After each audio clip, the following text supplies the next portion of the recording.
But the governors all earn the same thing across the country. Of course, states that can afford 30,000 would give 30,000.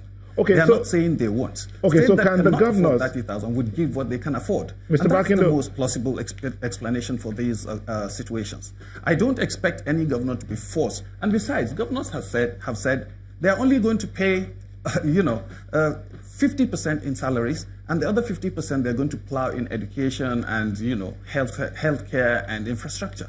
So how do you expect somebody who contested an election and wants to make sure that he leaves a legacy to take all the money that he gets as revenue and, pay salaries? Does it make sense? So why don't we do it this way? Why don't the states why don't we allow the governors to also earn their salary based on what each state can afford instead of a blanket across board? Wouldn't that be good too?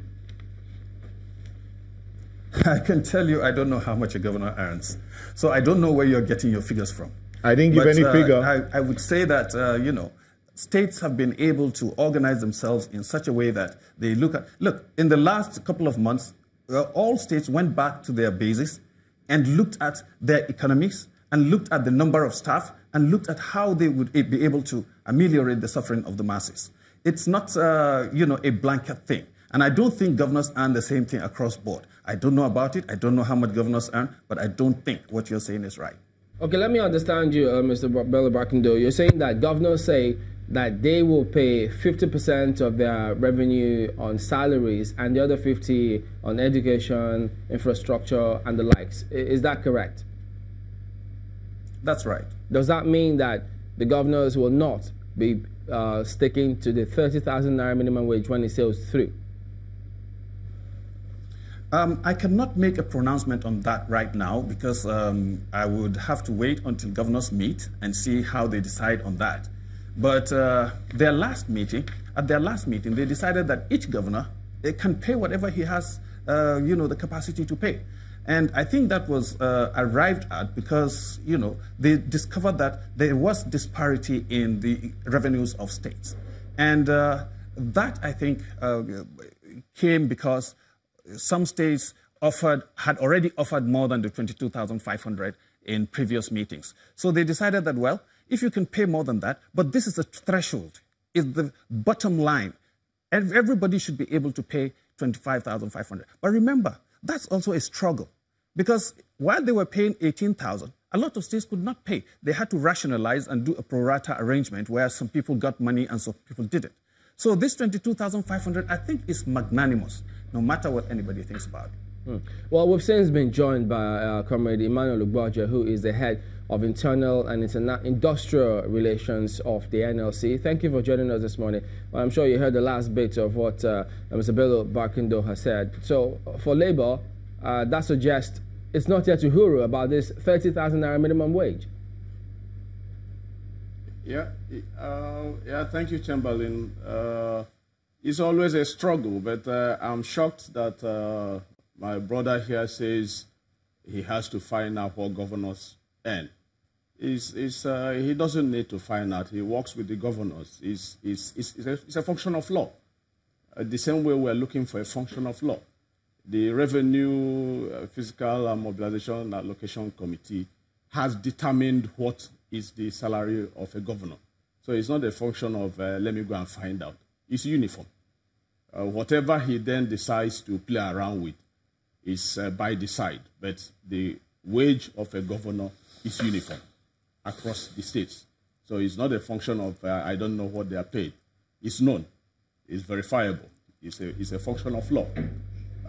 With regards to whether the struggle will go on, I also did eavesdrop. I was walking in, and it's shocking that a functionary of a Nigerian state will say he doesn't know that there is something called a national minimum wage.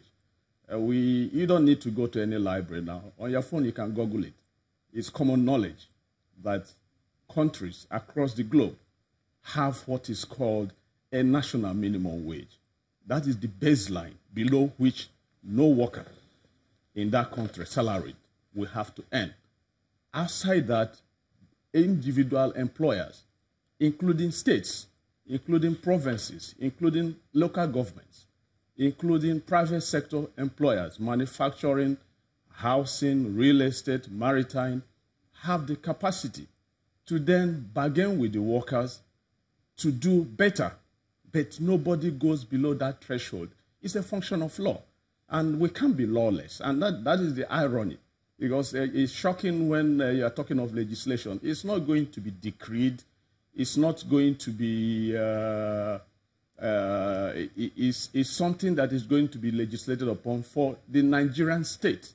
And once that becomes the threshold for salary, the baseline, below which no formal employment will fall below, that becomes law. So this idea of a governor can pay what he likes is ridiculous, because you can't be above the law. No governor is above the law in Nigeria. Once that law becomes functional, he will have to pay it. It's as simple as that. So it's the law we're going for. It's we're not going for I get your point, but whims and caprices. Why I did ask you that it appears... Of the governor. Why I did ask you that it appears it's not yet to Hurus, because there's still a process that needs to be fulfilled. And the fillers out there is the fillers out there is that the governors are not exactly happy with this 30,000 naira proposal, because they still think that, look, 22,500 is what we can pay. So if it still has to go to the National Assembly, if there's still going to be a public hearing, in fact, what we read is that the governors may have to lobby some members in the National Assembly to see how they could adjust that figure. It means that, look, all is not well yet.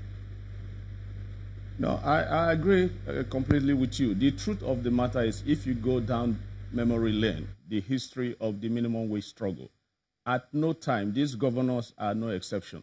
At no time have the governors embraced the national minimum wage. At no time.